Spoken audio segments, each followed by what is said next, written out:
Here's your KNDY weatherology forecast for northeast Kansas and southeast Nebraska. A blizzard warning begins at 8 p.m. tonight. A high wind warning begins at noon today. Cloudy today with thunderstorms likely. Highs level off around 60. A mixture of precipitation likely. Tonight, lows level off around 25. Cloudy skies expected. About an inch of snow tonight. I'm staff meteorologist Jennifer Wojcicki. Currently 55. Kansas Mid-America Network News. I'm Andy Hoosier. Kansas state lawmakers say they are continuing a conversation that started off last week by changing when major special elections would be held across the state. As Kansas Senate Bill 273 it did make its proposal on Friday last week, with conversations going into this week as well, that would make all special elections be scheduled for the first Tuesday in the month of March every year for any special election around Kansas. During hearings on Monday, county election officials across the state ended up supporting the idea, saying that it would be easier to reserve voting locations by being able to reserve certain buildings in advance when special elections are needed.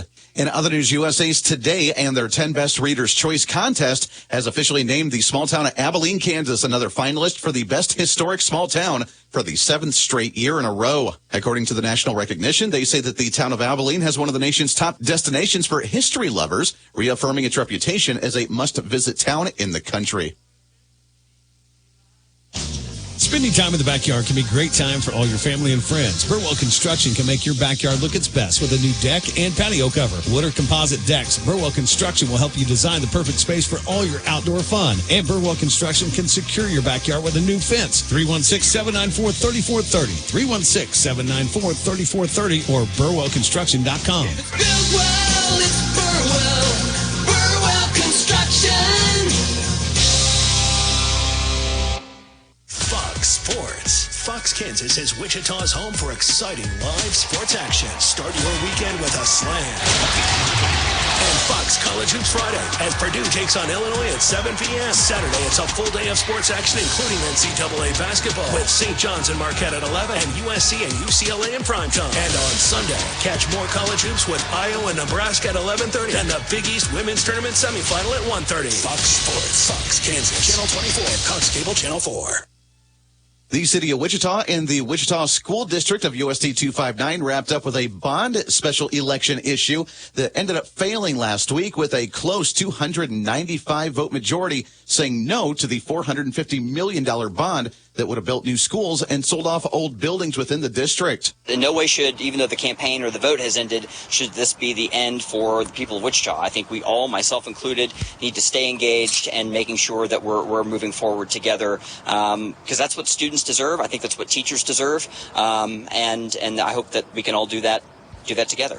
That audio from Cake News, where supporters of the bill say they need to reconvene and figure out what to do next with the aging buildings. We're still going to have to address those problems, and we're still going to have to deal with aging facilities. So I believe the district at this point will have to come back to the table and look at what happened here and then start to kind of evaluate next steps. Mid-America Network News.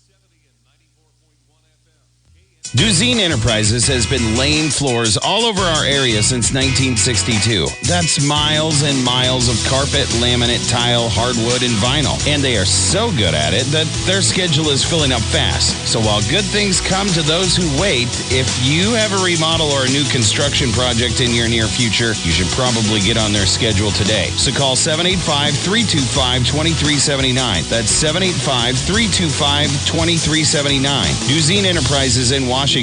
Why would you go anywhere else? Financing available.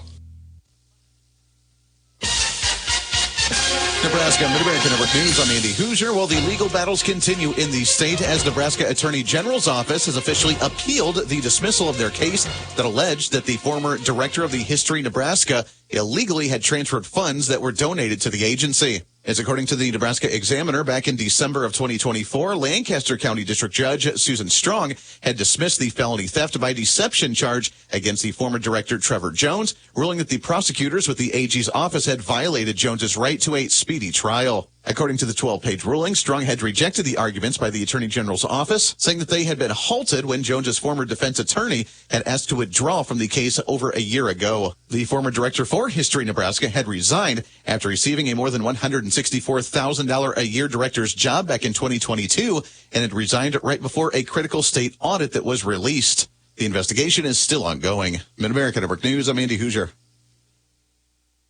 Enroll in Farm Bureau Financial Services Driveology, and you'll instantly save 10% on your auto insurance premium. Over time, your safe driving habits could earn you even bigger savings, up to 50%. Learn more and start saving with Driveology at fbfs.com/save. 10% savings applied at enrollment for select coverages. Future savings based on individual driving behaviors and varies by coverages selected. Farm Bureau Property and Casualty Insurance Company, Western Agricultural Insurance Company. Reporting local news, I'm Bruce Dierking.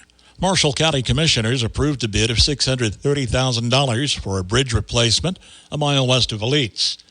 Weather permitting, work is to begin in the next couple of weeks on a bridge in Wells Township on 17th, south of Utah Road, and another in Cleveland Township on Zenith, west of 27th Road. Susan Preble was appointed treasurer for Oquito Township on recommendation from remaining board members. 3 new jailers were hired for the Sheriff's Department. Washington County Commissioners continued discussions regarding a countywide ambulance service at last week's meeting and spoke with legal counsel about funding, which could include either or a combination of sales and property taxes. Pros and cons of each were considered, with commissioners expected to take action that would set in motion a potential mill levy toward an ambulance tax district. Such a proposal would have to be published for 3 consecutive weeks and then would include a 60-day period during which time a qualified petition, which would be due in mid-May, could force a public vote on the matter. A special election would likely be scheduled if a valid petition were presented. Otherwise, the mill levy could be adopted without public input and could take effect next year. No action was taken on a potential sales tax. In other business, a 2-year mowing contract was approved for the airport. The annual Washington County Township meeting is set for March 27th, 5 p.m. at the FNB Basement Meeting Room in Washington. A plaque was presented by the Daughters of the American Revolution and will be placed on the Statue of Liberty on the courthouse grounds. Washington County Treasurer reported that interest income in 2024 was more than double the year previous. Nemaha County Commissioners heard a request from the sheriff that time and a half be paid as well as a vacation day for employees who work on those days when the courthouse is otherwise closed. No action was taken. Draft policies regarding reimbursement for veterans' grave markers in the county, a local bid preference, and a policy for meetings on days when the courthouse is closed were discussed with the county attorney at last week's meeting. Severe Weather Preparedness Week in Kansas runs through March 7th. Storm sirens will be sounded Wednesday morning at 10 a.m. Kansas Storm Spotter meetings will begin this month with Nemaha County March 12th at the Community Building in Sabetha, Marshall County March 19th at the Waterville Community Center, and Washington County April 9th at the fire station in Washington. Severe Storm Spotter training for Gage, Jefferson, and Saline counties rescheduled for Monday, April 28th, 7 p.m. at the Homestead National Historic Park Education Center. Pawnee and Johnson County meeting Thursday, March 27th, 6 p.m. at the Tecumseh Fire Hall. Marshall County Emergency Management and Extension Service will host a program on prescribed fire best practices Thursday, March 6th, 1 to 5 p.m. in Blue Rapids. Best practices and more will be covered. The class is free and open to anyone. There is no registration fee. For additional information, contact Marshall County Emergency Management or Director Bill Swindeman at 785-562-4550. Again, this prescribed fire best practices program Thursday afternoon, 1 to 5 at Blue Rapids City Hall. Valley Heights School went into temporary lockdown mode Monday morning as a precautionary measure due to a reported situation in Waterville that local law enforcement was handling. Local authorities contacted the district, and after assessing the situation, they determined there was no immediate threat to the school. The lockdown was lifted a short time later. All students and staff were safe. Donna L. Goins, age 92 of Seneca, passed away Sunday. Funeral service Thursday, 10:30 at the Axtell United Methodist Church. Burial in the Rose Hill Cemetery at Axtell. Visitation Wednesday, 4:30 until 7:30 at the Axtell Landreth Funeral Home in charge of arrangements for Donna Goins. Randy L. Chilson, age 52, of Blue Rapids, passed away Sunday. Funeral service Saturday, 2 p.m. at the Blue Rapids United Methodist Church. Burial in the Fairmont Cemetery. Visitation Friday, noon until 8 at the Christy Anders Funeral Home in Waterville in charge of arrangements for Randy Chilson. On the Marshall County Senior Citizens Lunch Menu today, a deli sandwich, vegetable soup, relish, plums, and peach cobbler. Tomorrow, ham loaf with a muffin, scalloped potatoes. Got a day ahead of myself. Beef tips on the menu today with rice, green beans, and pears. Tomorrow's the deli sandwich, vegetable soup, relish, plums, and peach cobbler. KNDY News Time, 7:14. Whether you're buying, building, remodeling, or refinancing, your home is a major investment in your life.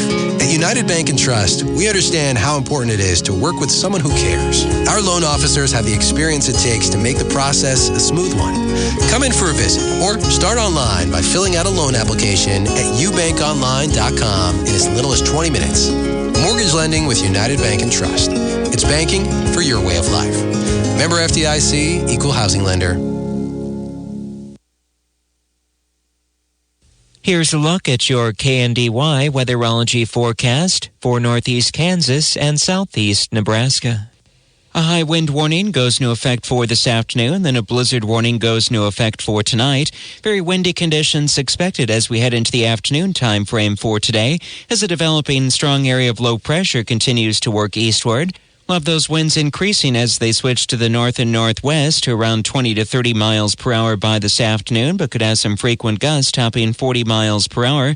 Along with that, rain and some thunderstorm activity expected. Then as we drop well below that freezing mark for tonight, we'll tumble back to some mid-20s for overnight low temperatures, looking to change over to snow. Around an inch of snow accumulation expected, but blowing snow will be a concern on some strong northwesterly winds kicking up to 35 to 45 miles per hour. And could even have some gusts as strong as the 60-mile-per-hour range tonight, leading to some reduced visibility. I'm meteorologist Michael Caro. Average high temperature early March, 52. Record high in the state, 81. The average low, 27, and the record low is 10 below zero. Sunset this evening, 6:23.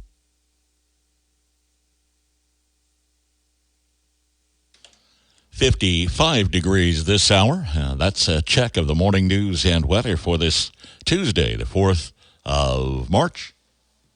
KNDY News Time, 7:16.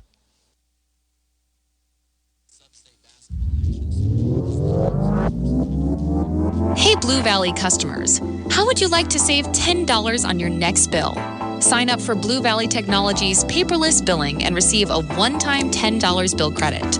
Change your account settings online to web bill only or call our office. To learn how easy paperless billing can be, visit bluevalley.net or call 877-876-1228. It was a 50-50 situation last night. Good morning, I'm Jay Reynolds. A day after South Carolina won a coin flip to be the 1 seed in the SEC tournament, the Oklahoma City Thunder had a 50-50 night. Shai Gilgeous-Alexander, his fourth 50-point game of the season, 51 to be precise. Thunder beat Houston 137-128 for their 50th win of the year. Hawks get a game-winning layup from Karis LeVert as time expires. They beat the Grizzlies 132-130. For Memphis, 3 straight losses, all on game-winning shots in the final 10 seconds. Warriors beat the Hornets 119-101. They are 8-1 now with Jimmy Butler. Heat topped the Wizards 106-90. Blazers 119-102 over the Sixers. Philly has lost 11 of 13 since the start of February. Pistons beat the Jazz 134-106. Detroit's won 10 of 11. Sacramento tops Dallas by 24. Mavs losing Kyrie Irving in the first quarter to a knee injury. Coach Jason Kidd. Just unlucky. Hope that he's healthy. It's not serious, but, just the injuries that we've had this season. Guys are trying to hold it together to get, other bodies back, and it just seems every time we're getting close to get someone back, someone goes down. We're running out of bodies here. Mavs have dropped 4 of the last 5. Sacramento, a 4th straight win. College number 2, Duke. 3rd-ranked Houston. Key wins last night, both stating their case for a 1 seed in the NCAA tournament. Duke by 33 over Wake Forest in what may have been Cooper Flagg's final home game. Houston outlasts Kansas 65-59. Jayhawks' 9th loss in conference play, most since 1983.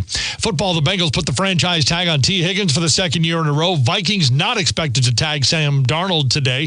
Jimmy Johnson retires from Fox Sports after 3 decades. Golf, LA beats Bay Golf Club, and LA grabs the 1 seed in the TGL playoffs.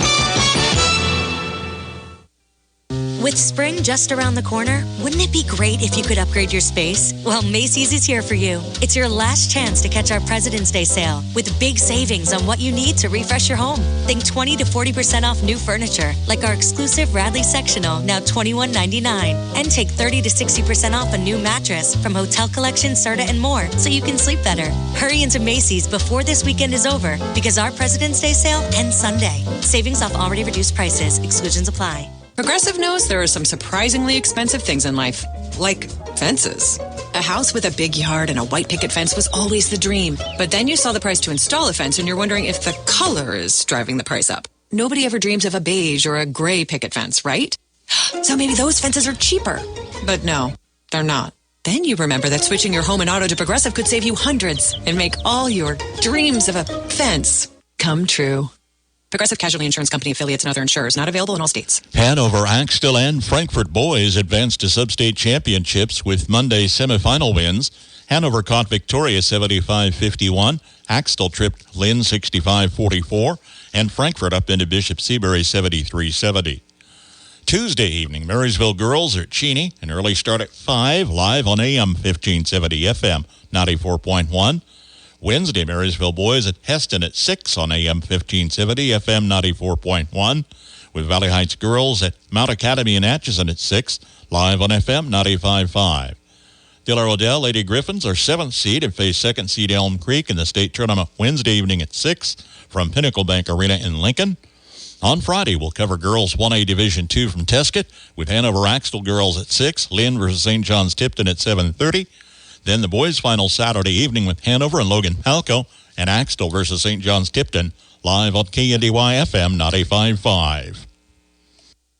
From ABC News, Wall Street now. Major market indexes rebounded at the end of a rocky week, ending Wall Street's worst month since April. The Dow was up 601 points at closing. The S&P rose 93 points and the Nasdaq gained 303 points.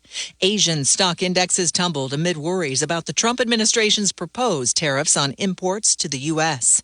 New data shows inflation eased over last month, but numbers show consumers slashed their spending by the most since February 2021. Tropicana Brands Group is facing citrus shortages after hurricanes in Florida. The company has seen sales decline in recent years. The Department of Agriculture expects this year's orange production to be the lowest in 88 years. Microsoft is closing down Skype. The company bought the video calling service in 2011 for $8.5 billion. The tech giant says it will retire Skype in May and shift some services to Microsoft Teams. Michelle Franzen. Good Tuesday morning. I'm your Farm Broadcaster's Hip Spec with your latest agricultural news here on the Mid-America Ag Network. And it is Tuesday morning, and at these times, we check in with the latest Steckline report with Larry Steckline. Larry, what's the latest? The DOGE program. And one of the things that is really of interest to me is that they asked for information from people concerning checkoff programs. It's billions and billions of dollars worth of stuff that has been charged to farmers. Get rid of them, they say. Whether that's the majority or not is anybody's guess. I don't think it is, but you never know. There's a lot of support for it, too. The naysayers are really after that particular program, and we might see some changes in that particular program down the road. Just stay tuned. Also, beneficial ownership information. They wanted to know whether they should be filing for it or not. In the past, I've said, don't worry about it because they put it off and put it on a deadline. And you have until March the 21st to complete this beneficial ownership information. There are some hints that they may ease some rules yet on it. But in the meantime, March 21st, folks, That's a pretty important date because they could fine you $591 a day if you don't fill it out. Again, March 21st is the date. Hey, USDA announced that it will not impose new restrictions on cattle imports from Mexico, despite the latest detection of screwworms in cows from one state.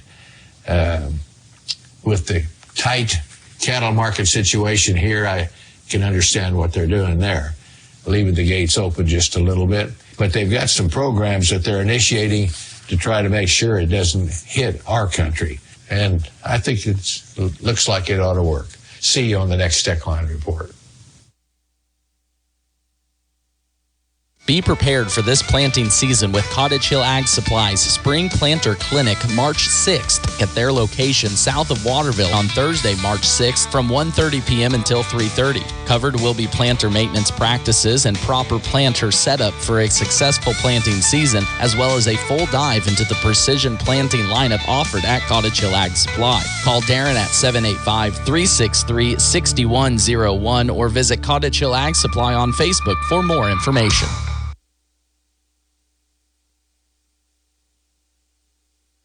From Kansas State University, this is Agriculture Today. I'm Jacob Clout. Recent frigid temperatures have many people wondering what happens to insects during periods of unrelenting cold. K-State entomologist Jeff Whitworth discusses how cold weather impacts pests. They've been around a long time, a lot longer than we have, so they're pretty adaptive to all kinds of environmental conditions, and their lives depend upon it. You know, their internal temperatures are whatever the environment that they're in is, so they're pretty attuned at trying to avoid really hot temperatures and really cold temperatures. People always say, you know, it's 100 degrees in the summer, I bet this is really good for insects. Not really. Once it gets over about 90 degrees Fahrenheit, they're looking for shade also. Conversely, when it's really cold, people say, I bet you this is killing insects. You know, it really doesn't. But when it gets this cold, if they're in some place where it's exposed to the temperature, it is going to kill them. The main thing is when we get some warm weather in the middle of January or February, sometimes that will spur activity on some of the insects that overwinter as adults. And so they'll leave their safe overwintering site and they'll become active. If they do not return to their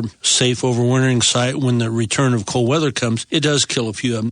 He explains the temperature's influence on insects in agriculture.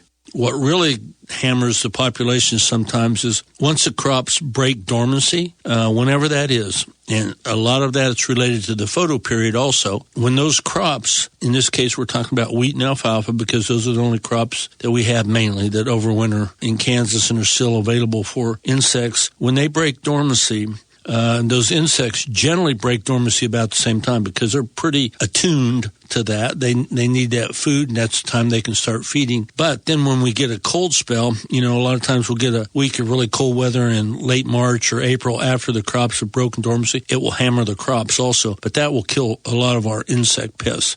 Whitworth shares the biological feature that allows for their survival. Most of the insects that overwinter anyway, they can produce a substance in their cells, you know, that is an antifreeze-like substance that keeps them from freezing. And that works pretty well until you get down to about -5 degrees. Once you get down to -5, any insects that are exposed, that'll pretty well take care of them. But most of the time, they're pretty well in the ground or in some place where they're not going to be exposed to that cold weather. That was Jeff Whitworth, Kansas State University entomologist, on how pests handle sub-zero temperatures. Learn more from the Crop Insects in Kansas book. I'm Jacob Clout. This has been Agriculture Today over the K-State Radio Network. It'll never be as cool as Friday, but Tuesday does have a lot going for it.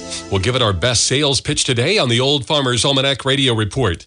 If you're a farmer or rancher, chances are you've thought about joining Kansas Farm Bureau. So what's stopping you?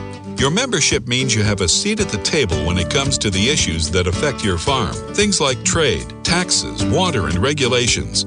the state's largest farm advocacy organization, brings your message to policy decision makers at the county, state, and national level. The Voice of Agriculture becomes your voice and fights for Kansas farmers and ranchers. And a Kansas Farm Bureau membership includes other benefits. For about $50 a year, you'll receive discounts on equipment and supplies, cell phone plans, financial and legal support, home and office supplies, and more. You'll also receive Kansas Living, a quarterly lifestyle magazine featuring real stories of farmers and producers around the state, plus great recipes, crafts, and things to see and do in Kansas. Join us today. Visit kfb.org/farmer-rancher to learn more. With more practical tips and useful advice, this is the Old Farmer's Almanac Radio Report for Tuesday, March 4th, the 63rd day of the year. Actress Catherine O'Hara celebrates a birthday, and Walt Disney released the film Cinderella on this day in 1950.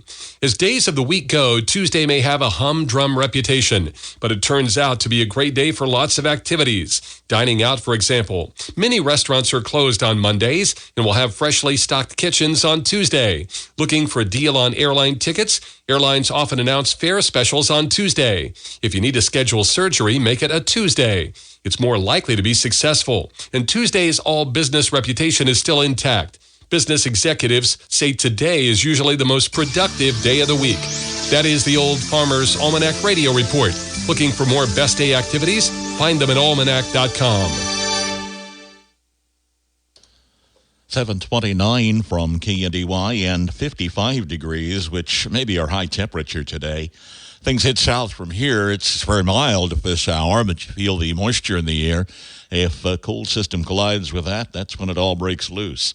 An overcast sky, and we've got a chance of a precipitation mix that could include up to 2 to 3 inches of snow. Really varies where the track is and the timing on it, but along the state line, that's initial estimates, anything from a trace on up. And any blowing and drifting snow could cause blizzard-like conditions. In fact, a blizzard warning issued for at least east half of our listening area, a winter weather advisory for the west half. Again, depends on the timing of the track, but winds gusting to 60, even 70 miles an hour will be sustained. Most of that overnight tonight into Wednesday. As a result, travel is discouraged, and you are advised to stay in touch with weather updates. Could be some snow, could be some blowing snow, could be blizzard conditions, all of it combining with a temperature drop with highs tomorrow only in the middle 40s.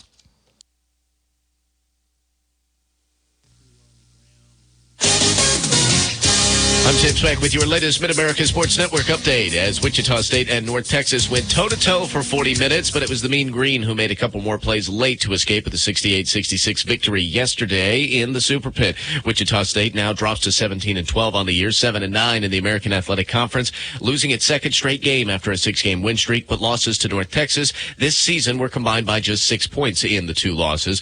Xavier Belt scored 17 of his 19 points after halftime on 6 of 11 shooting and perfect 7 of 7 from the line. Up next for the Wichita State's men's basketball team on the road down in Houston against Rice. That game on the 6th of March, 7 p.m. tip-off. Other men's basketball from last night included the KU Jayhawks. However, it was the Houston Cougars. L.J. Cryer scoring 22 points as Houston won its 9th straight game with a 65-59 victory over Kansas last night. Up next for the KU Jayhawks is Senior Day coming up this Saturday against the number 24 team in the nation, Arizona.